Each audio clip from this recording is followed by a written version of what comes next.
अभी तो मन में भाव यही आ रहा है कि ये दशरथ जी के पुत्र हैं, पर ऐसा कोई योजना हे विधाता बनावे कि इस जन्म में मैं किसी रूप से तो इनको अपना बता सकूं। स्पष्ट ये भी नहीं कहा कि सीता जी के लिए इनका भाव आवे, पर किसी ना किसी संबंध से तो ये मेरे हों। हे विधाता ऐसी कोई योजना बनाना। ऐसा राम जी का रूप है, सब उनके रूप पर मोहित हो जाते हैं। सुंदर रूप देख करके सब आनंदित हो गए। तभी विश्वामित्र जी से विदेहराज जनक कहते हैं कि भगवान आप इस वन में बैठ गए आकर के, कृपा करके आप भीतर चलिए ना नगर में। और नगर में एक सुंदर स्थान है, सुंदर सदन, जहां मेरी पुत्री सीता रहती है। सुंदर सदन की खासियत ऐसी है कि वो मौसम के अनुरूप पूरा सदन निर्मित होता रहता है। सर्दियों में गर्म हो जाता है, गर्मियों में ठंडा पड़ जाता है, जब इच्छा होती है तब वर्षा हो जाती है, जब इच्छा होती है मीठी ब्यार बहने लगती है। ऐसा सुंदर सदन है। मैं सीता को कहूंगा वो कुछ दिन हमारे भवन में रहेगी। आप लोग आए हैं, आपके आने से उस सदन की और महिमा बढ़ेगी, आप कृपा करके उसमें विराजमान हो जाओ। सुंदर सदन सुखद सब काला, तहां बासुले दीन भुमाला। विश्वामित्र जी कहने लगे नहीं हमको तो यही सुख है। तो जनक जी को तो अभ्यास है वन में रहने का। दशरथ जी के दोनों कुमार आए हैं, कल को लौट करके जाएंगे तो क्या कहेंगे कि हम तो वन में ही रहे। अरे एक राजा का धर्म होता है कि दूसरे राजा के आए हुए लोगों का उत्तम सत्कार करे, और साथ में मुनि भी पधारे तो हमको ये सौभाग्य दीजिए, आप कृपा करके वहीं चलें। आहा। जैसे ही विश्वामित्र जी ने राम जी की ओर देखा, राम जी ने सिर हिलाया, बोले चलें गुरुजी इतना कह रहे हैं तो। और दोनों राम जी और लक्ष्मण जी के साथ विश्वामित्र सुंदर सदन में पहुंचे। लक्ष्मण जी राम जी से कहने लगे, बोले भैया हमको तो नगर देख करके इतना अच्छा लगा, इतना अच्छा लगा कि हमारा मन हो रहा है हम फिर से देखने के लिए जाएं, पर हमको बहुत संकोच हो रहा है, हम गुरुजी से कैसे कहें। राम अनुज मन की गति जानी, भक्त वशल हिये उलसानी। राम जी लक्ष्मण जी की मन की गति जान गए और जान करके तुरंत गुरुदेव से जाकर के कहने लगे, गुरुदेव मैं तो ठीक हूं पर लक्ष्मण का बहुत मन हो रहा है नगर भ्रमण करने का, आपकी आज्ञा हो तो मैं लक्ष्मण को थोड़ा नगर भ्रमण करा लाऊं। गुरुदेव ने जैसे ही सुना कहा जाओ रामभद्र। और यहां पर कहा भी है क्या, नगर दर्शन करने मत जाओ, नगर के लोगों पर कृपा करने जाओ, नगर के लोगों के नेत्रों को सुख प्रदान करने जाओ। बड़भागी होंगे वे लोग जिस मार्ग से आप निकलेंगे, आपके रूप का दर्शन करके सब आनंदित हो जाएंगे।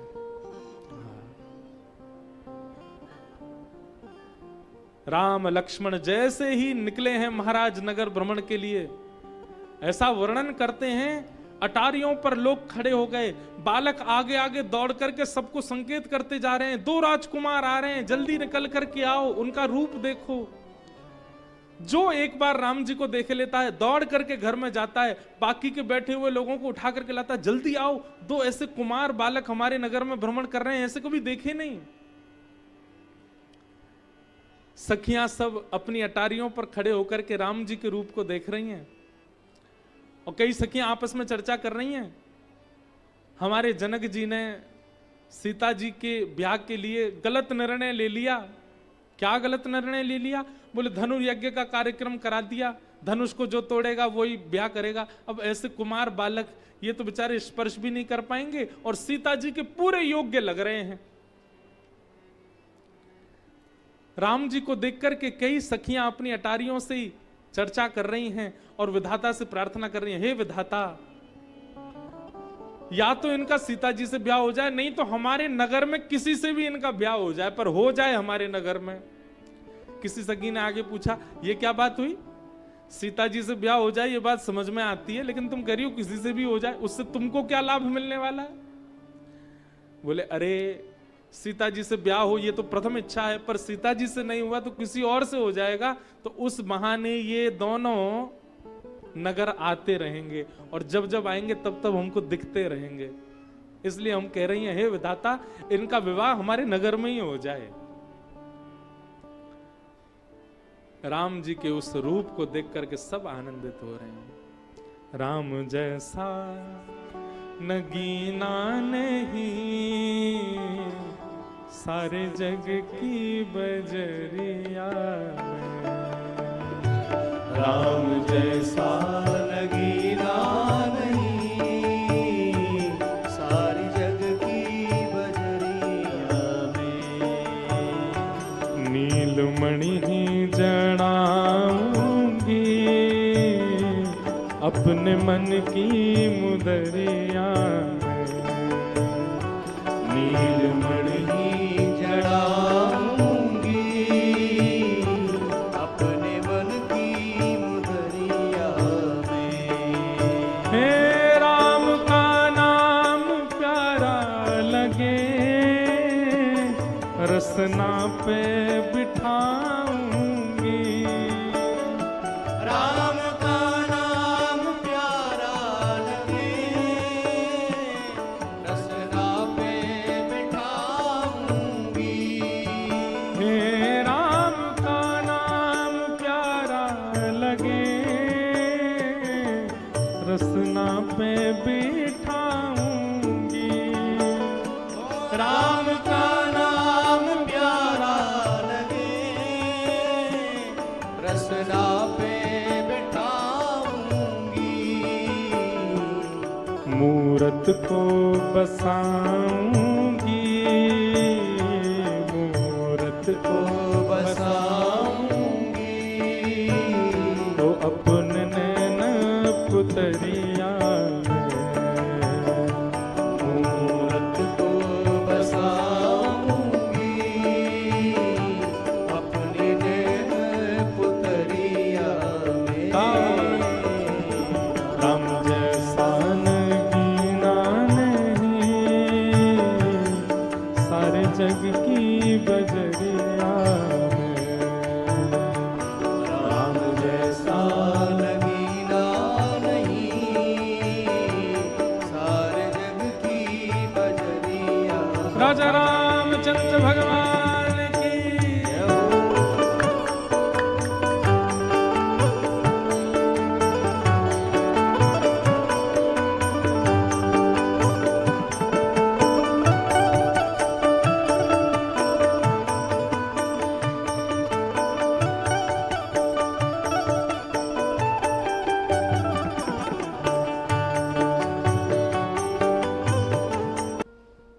स्नान आदि करके, संध्या वंदन करके, तिलक आदि करके जैसे ही आगे बढ़े,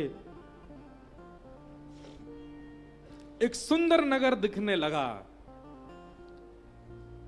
पुरम्यता राम जब देखी, हर्षे अनुज समित, हर्षे अनुज समेत विशेष।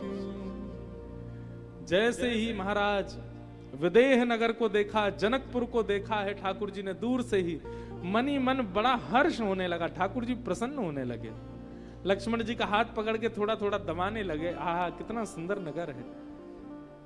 हम रामचरित्र पढ़ते हैं, हमको हमारे ठाकुर जी बड़ी याद आती है। जैसे विदेह नगर को देख करके यहाँ पर राम जी के हर्ष का वर्णन किया गया, वैसे ही वृंदावन को देख करके श्री कृष्ण के हर्ष का वर्णन भागवत में किया है।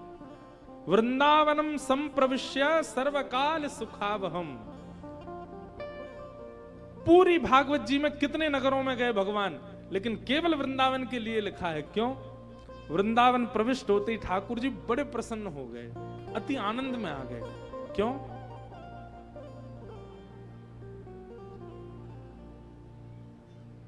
क्योंकि वृंदावन ब्रह्मा ने नहीं बनाया, वृंदावन हमारी किशोरी जी ने ही बनाया है। किशोरी जी के हृदय कमल से वृंदावन का प्रादुर्भाव हुआ, इसलिए ठाकुर जी प्रसन्न हो रहे हैं। और आज यहां पुर रम्यता राम जब देखी, हर्षे अनुज समित विशेष। क्यों इतने प्रसन्न हो रहे हैं? क्योंकि जानकी जी का स्थान है। आहा, गुंजत मंज मत रस भृंगा, कूजत कल बहु बरन विहंगा, बरन बरन बिकसे बन जाता, त्रिविध समीर सदा सुख दाता। जो नगर हमें बहुत प्रिय होता है ना, एक चीज हमने अनुभव की है, उस नगर की छोटी छोटी वस्तुओं पर भी हमारा प्रकाश चला जाता है, हमारा ध्यान चला जाता है। लेकिन जिस नगर के प्रति हमारी अप्रियता आ जाती है, उस नगर में कोई कितना भी विशेष कोई काम क्यों ना कर दे, हमारा उस पर ध्यान जाता ही नहीं है, उसके प्रति हमारा भाव नहीं जाता। अब राम जी का तो पूरा पूरा ध्यान, एक एक चीज राम जी देखते हुए चल रहे हैं। कैसी सुंदरता है जनकपुर की। बनई न बरनत नगर निकाई, जहां जाई मन तहई लो भाई। आहा, नगर की सुंदरता का वर्णन करते नहीं बन रहा है, जहां जा रहे हैं वहीं मन लग रहा है राम जी का। सब कुछ नगर की सुंदरता का वर्णन किया गया। तभी आमों का एक अनुपम बाग देख करके वहां जाकर के विश्वामित्र गुरु जी के साथ दोनों भैया बैठ गए।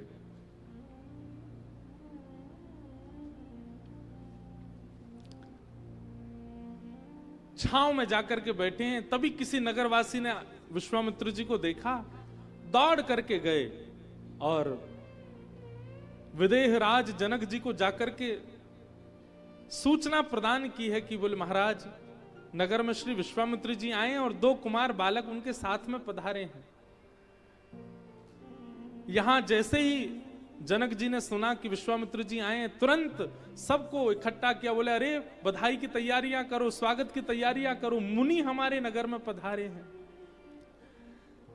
और यहां बगीचे में क्या हुआ, यहां गुरु विश्वामित्र थोड़े बैठ करके पौड़े हैं, थोड़े थक गए थे, थोड़े सोने को हो रहे हैं। तभी रामभद्र जी कहते हैं, बोले आपकी आज्ञा हो गुरुदेव, तो हम थोड़ा विचरण करके आए बाग में। बोले हाँ रामभद्र जाओ। राम जी लक्ष्मण जी थोड़ा विहार करने के लिए गए और तभी यहां पर श्री जनक जी का आगमन हुआ। जनक जी ने आकर के ही विश्वामित्र जी का स्वागत किया। स्वागत करके खूब प्रणाम किया, उनका स्वागत कुशलाई पूछी, आदि आदि सब आनंदित हुए। अब यहां जनक जी विश्वामित्र जी से चर्चा कर रहे थे, सब बैठे थे। उतने में ही श्री रामभद्र जी का और लक्ष्मण जी का आगमन हुआ। वे थोड़े घूमने गए, बगीचा में घूम करके लौट करके आए तो एक आश्चर्यजनक घटना घटी। क्या? श्याम गौर मृदु पयस किशोरा, लोचन सुखद विश्वचित चोरा, उठे सकल जब रघुपति आए, विश्वामित्र निखट बैठाए। जैसे ही राम जी का आगमन हुआ, राम जी अभी वयस अवस्था में, कुमार अवस्था में है, पर उनके रूप की कांति, उनके नेत्रों का आकर्षण और उनके रोम रोम के प्रति ऐसी ऐसी ऐसी आकर्षण की स्थिति बन जाती है सबकी कि राम जी के आते ही सब खड़े हुए। ये बात तो समझ आती है, पर विदेहराज जनक जी भी खड़े हो गए और जनक जी खड़े होकर ये पहचान ही नहीं पा रहे कि मैं खड़ा क्यों हो गया हूं। राम जी के रूप को देखकर के अपने आप खड़े हो गए सब अपने स्थान पर, और सबके नेत्र, सबके मुख खुले रह गए, नेत्र खुले रह गए, मानो उस समय कोई कुछ बोल भी रहा हो तो किसी को सुनाई नहीं दिया। सारी इंद्रियां केवल राम जी का दर्शन कर रही हैं। जनक जी स्वयं से पूछ रहे हैं, ये तो छोटा बालक है, ये तो अभी कुमार बालक है, मैं इनको देख के खड़ा क्यों हो गया? इनमें कोई तो बात है, इस बालक में कुछ तो दिव्यता है, कुछ तो श्रेष्ठता है जो मैं अपने आप को भी नहीं रोक पाया। सब खड़े हो गए, पूरी सभा मानो राम जी ने अपनी ओर खींच ली। विश्वामित्र जी ने तुरंत इशारा किया और दोनों राम और लक्ष्मण को अपने पास बुला करके बैठाया। दोनों भाइयों को देख करके सब आनंदित हो गए। जनक जी ने पूछा, गुरुदेव ये दोनों बालक, इनका परिचय देते हुए कहा, बोले भैया ये दशरथ जी के दोनों लाला हैं, रामभद्र हैं और लक्ष्मण जी हैं। तो ऐसा वर्णन करते हैं कि यह सुनकर के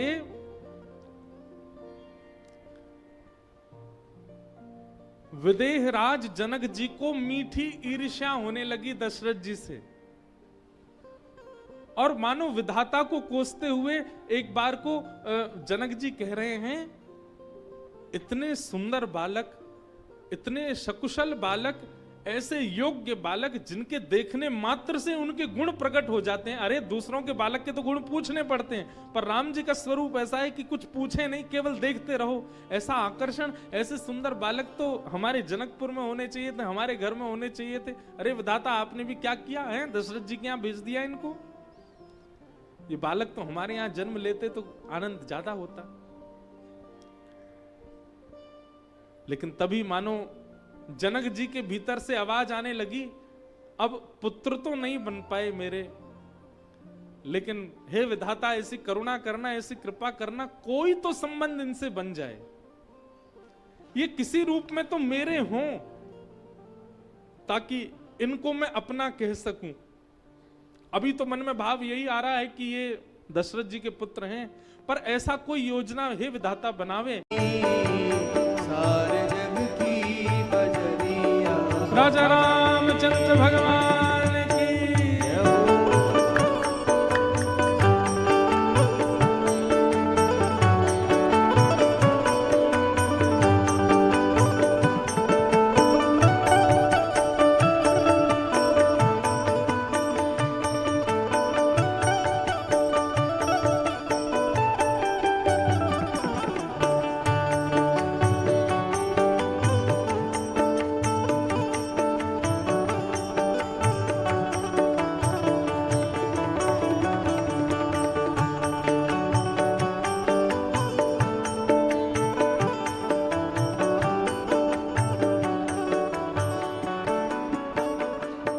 हैं झूठे सभी रिश्ते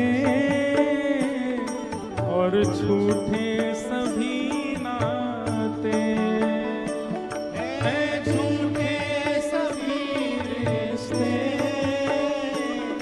और झूठे सभी नाते, हैं झूठे सभी रिश्ते और झूठे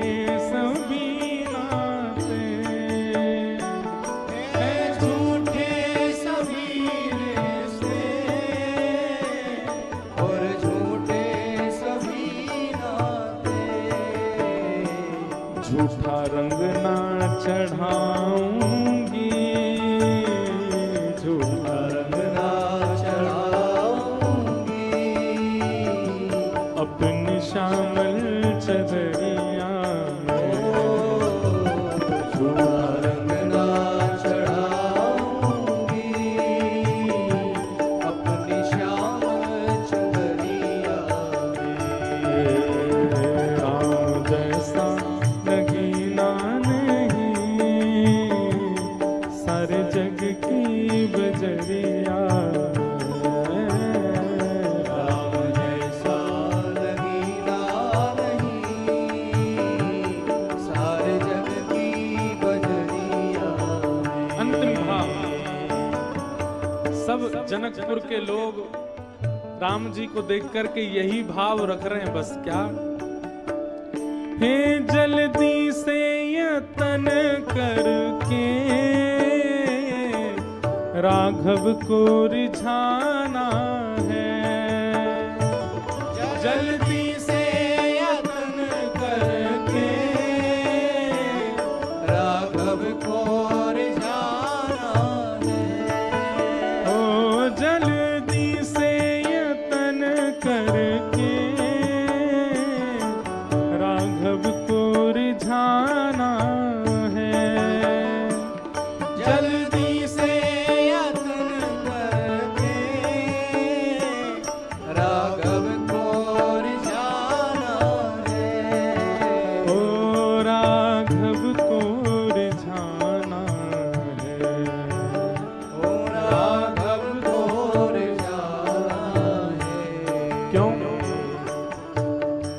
पंक्ति बहुत सुंदर है। राम जी को क्यों जल्दी रिझाना है हमें? वो कुछ दिन ही तो रहना है, कुछ दिन ही तो रहना है,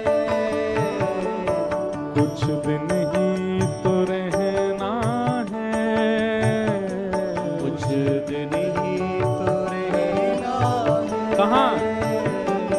काया की कुठरिया में हो, कुछ दिन ही तो रहना है, काया की कुठरिया में।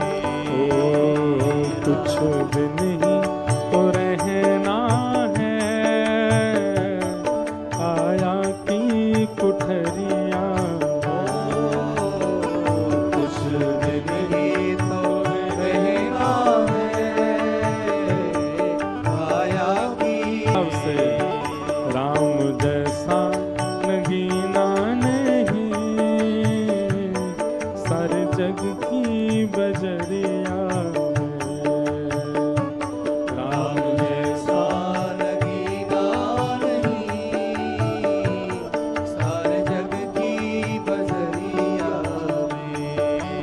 ओ नीलमणि जड़ाऊंगी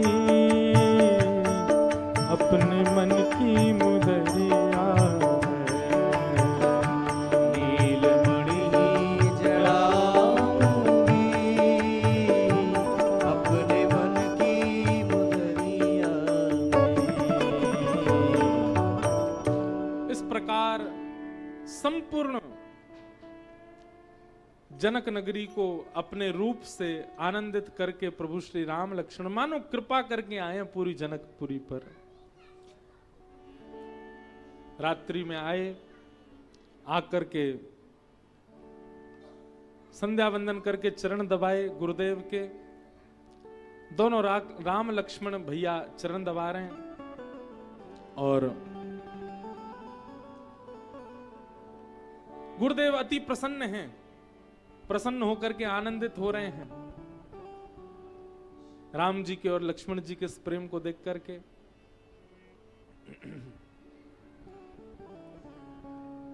गुरु जी ने आज्ञा की, जाओ रामभद्र अब आप भी जाकर के शयन करो।